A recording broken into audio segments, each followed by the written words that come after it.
Part 2 of title match action from Holiday Bowl in Albuquerque, the second tournament of the 2011-12 New Mexico-Texas season.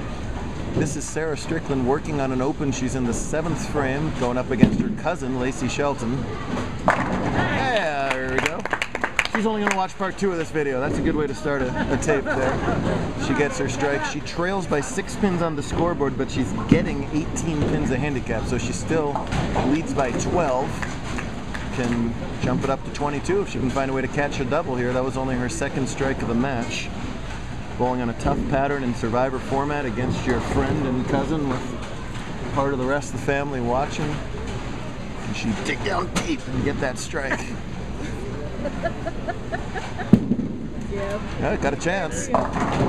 Oh, broke up the split there.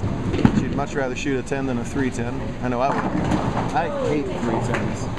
310s might as well be 710s for me. I think I've made the same amount of those two things in my career. How many 710s have you converted? I have made 2 of 10s. And you see how far it got me in my bowling career. Sitting back here talking into a tiny little black machine there. Cross lane at the 10, hang on ball? No. My baseball was a wide right. To mix my sports metaphors. Well, big opportunity here for Lacey. Strike would hold the count to 18. She's virtually tied right now. Can consolidate that with the hit here. Oh! Boy, again had to wheel and got the 2-4 out. Makes it obviously much easier. There, just the 5-pin. I'm a little thirsty. It's been a long weekend here. Long, successful weekend. Thanks as always to Gary and his whole staff and crew here at Holiday for hosting us. Great job, good turnout to start off the season. Beautiful 32-laner here right in central Albuquerque. Oh, I thought that was going to hook into it, and it just kind of laid out there. Out of here. Travel safely. See you in Portland. Portland? Bring it on, baby. The Tez streak continues. Yeah, I know. I was going to get limited schedule. He's doing too well. Apparently not. He keeps doing well. What are you going to do? Gonna let him bowl? 12-year-old Cortez Shank, that was his dad, made a top 5 yesterday and finished 6th today. He hasn't missed a JBT yet. Of course, neither have I, but I have to be there. Big shot for Shelton again after sparing up that 5-pin rather. Gets more good count only to get 9 out of that. That's a lot of 9 2 times in a row, giving herself easier spares. Leads by 16 with this conversion. And we might be coming down to the 9th and 10th. Wouldn't a tie be appropriate against cousins? Yes. Cerra is a veteran of ties already. Let's see if she gets this spare, and I'll tell you about that. Good job, Lace. Perfect job at the spare.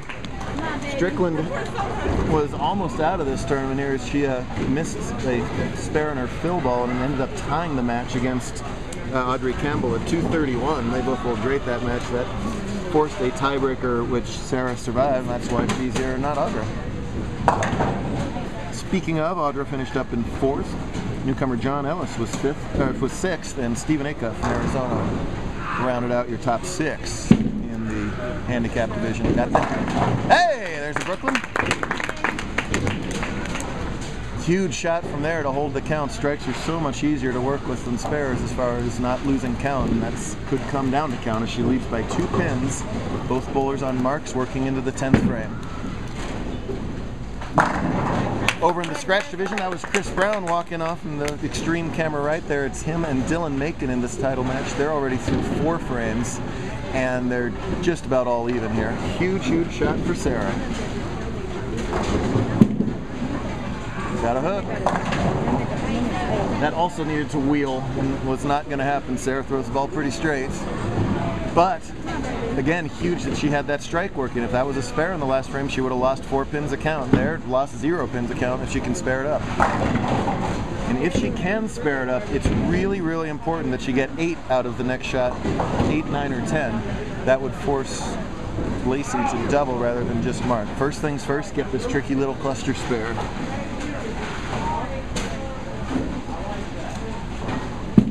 Oh, hang on ball. Oh my goodness. Unable to convert that spare in the 10th. That gives her 54 on that 138 is 192. Lacey's got 168 with a mark, would be 204, so even a low count open here is going to be enough. Or mid count, high count open. Out of trouble. 9 out is 156 plus 36 for 92. If she misses this, guess what, kids? It's a tie. If she misses this, it's a tie, and we go to a roll-off. If she makes it, she wins the title. Cousins coming down to the wire right here. She got it.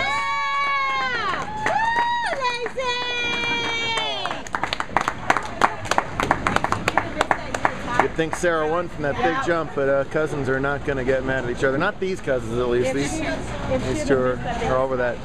I don't know if Lacey understood that she absolutely had to have that spare to win, but she did, and she's a two-time champ. Wow, that means Big Sister's got to win again, right? Yep. Even I think that's 2-1 in the Shelton family. All right, Lacey. 2-9 for good measure. Great job out of both bowlers, but Lacey's your champ. What do you think about that there? I think that's awesome. Woo! There we go. Go girls! What do you think about that? Say yay, Lacey! Yeah, Lacey. I like rock and roll, or whatever you're singing before. Sing, there we go. I love rock. We're going to jump over to the scratch bowlers here. Watch part 3 to see the scratch bowlers finish.